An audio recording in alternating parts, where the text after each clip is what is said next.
Bonjour, alors dans cette vidéo, nous allons nous intéresser aux intervalles, l'intersection et l'union. Alors, on considère IJ deux intervalles. L'intersection de I et J est l'ensemble des réels qui appartiennent à la fois à I et J, et on le note comme ceci. La réunion de I et J est l'ensemble des réels qui appartiennent à I ou à J, et on le note comme ceci. Maintenant, concrètement, comment on répond à une question, un exercice qui me demande l'intersection ou la réunion. Donc si je prends l'intervalle I par exemple, qui est l'intervalle fermé moins 3 ouvert du côté de 2, et je prends l'intervalle J qui est égal, ouvert du côté de moins 4 par exemple, jusqu'à 3 ouvert. Et on me demande d'identifier I inter J. Donc l'intersection I inter J égale, c'est ce qu'on cherche. Donc si je reprends la définition, c'est l'ensemble des réels qui appartiennent à la fois à I et à J. Pour cela, il faut représenter I et J sur la droite des réels. Donc, si je prends ma droite des réels, je place les points qui m'intéressent. Donc nous avons, pour l'intervalle I, c'est cet intervalle-là, de moins 3 fermé jusqu'à 2 ouvert. Et l'intervalle J, c'est de moins 4 ouvert jusqu'à 3 ouvert. Alors, l'intersection, c'est, on a dit, les éléments qui appartiennent à la fois à I et à J. À la fois à I et à J, on voit bien ici quand il y a les deux couleurs. Donc c'est pour ça que je vous conseille vivement d'utiliser deux couleurs différentes pour identifier les deux intervalles. Donc là, on voit bien que les éléments qui appartiennent à la fois à I et à J, c'est dans cette partie-là. Donc, je sais que c'est entre moins 3 et 2. Donc j'écris moins 3, 2. La question, c'est est-ce que l'intervalle est fermé ou ouvert? Alors, pour moins 3, le moins 3, on voit bien que l'intervalle I fermé, donc moins 3 appartient à I. J, comme je vais de moins 4 à 3, donc moins 3, il est dedans. Donc moins 3, l'intervalle, il est fermé du côté de moins 3. Maintenant, concernant 2. Alors, pour l'intervalle J, puisque je vais de moins 4 à 3, 2 il est dedans. Donc il y a pas, la question ne se pose pas. Maintenant, pour I, on voit bien I, il n'est pas dans I. Sauf que là, je veux qu'il appartienne à la fois à I et à J. Comme le 2, intervalle I, c'est ouvert, donc ça veut dire qu'il n'est pas dans I. Donc on ne le prend pas dans I. Comme il n'est pas dans I, il n'est pas dans l'intersection parce qu'il me faut à la fois, il appartient à I et à J. Comme il n'appartient pas à I, donc je ne le prends pas. Et donc là, forcément, je vais en avoir un intervalle ouvert. Tout simplement. Si vous utilisez les couleurs, il n'y a pas de souci. Tout est clair. Maintenant, si je veux la réunion de ces deux intervalles, I union J égale, donc là, je prends les éléments qui sont dans I ou dans J. C'est-à-dire que je prends tous les éléments. Donc là, on voit bien que moins 3, moins 2 se trouve à l'intérieur de 4, moins 4 et 3. Donc je prends tout ça. Et donc ça veut dire que je prends l'intervalle J. C'est-à-dire que je prends les éléments qui sont entre moins 4 et 3.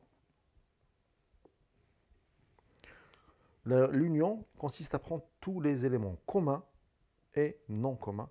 Donc voilà comment on trouve l'intersection et la réunion de deux intervalles. Maintenant, passons à un exemple un peu plus compliqué. Imaginons que I soit l'intervalle moins 3, 1 et J soit l'intervalle moins l'infini,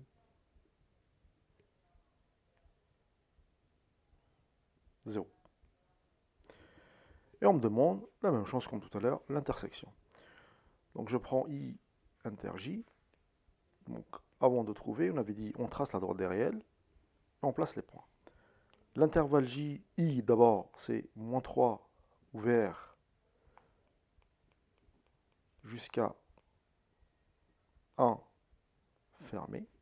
Ça, c'est l'intervalle I. Je prends maintenant l'intervalle J, c'est de moins l'infini à 0. Donc on a dit moins l'infini, je ne mets pas, donc je vais de moins l'infini. Le 0 doit être quelque part ici, et il est fermé. Donc l'intersection, je prends les éléments communs et non communs.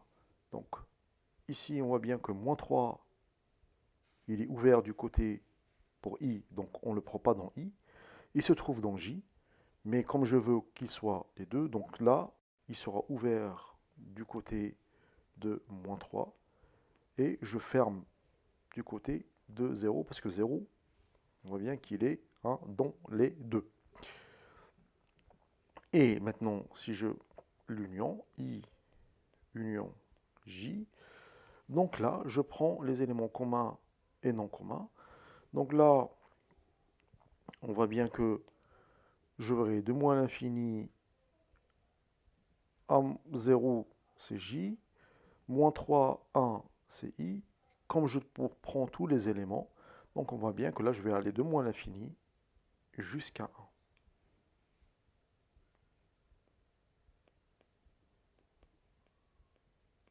Parce qu'on doit prendre tous les éléments. On va prendre un autre exemple, un peu plus compliqué cette fois-ci aussi. Je prends I qui est égal à l'intervalle 0, 2, et je prends J qui est égal à l'intervalle 3,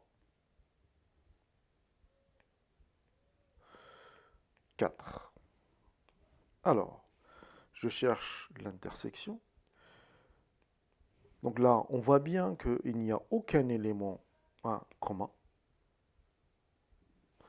Mais je trace quand même ma droite des réels. Alors, je place mon intervalle I, 0 fermé, 2 fermé. Je trace mon intervalle J, 3 ouvert, 4 fermé. Donc là, on voit bien qu'il n'y a aucun élément commun. Donc ça veut dire que l'intersection, c'est l'ensemble vide. Je n'ai aucun élément commun. Concernant maintenant l'union, I union J, tout simplement, qu'est-ce que je vais prendre? Je prends I et je prends J, puisqu'il n'y a rien en commun, donc c'est intervalle 0,2, union intervalle 3, 4. C'est 0, 2, union 3, 4. Donc voilà, donc j'espère que cette vidéo vous sera utile pour déterminer l'intersection et la réunion de deux intervalles.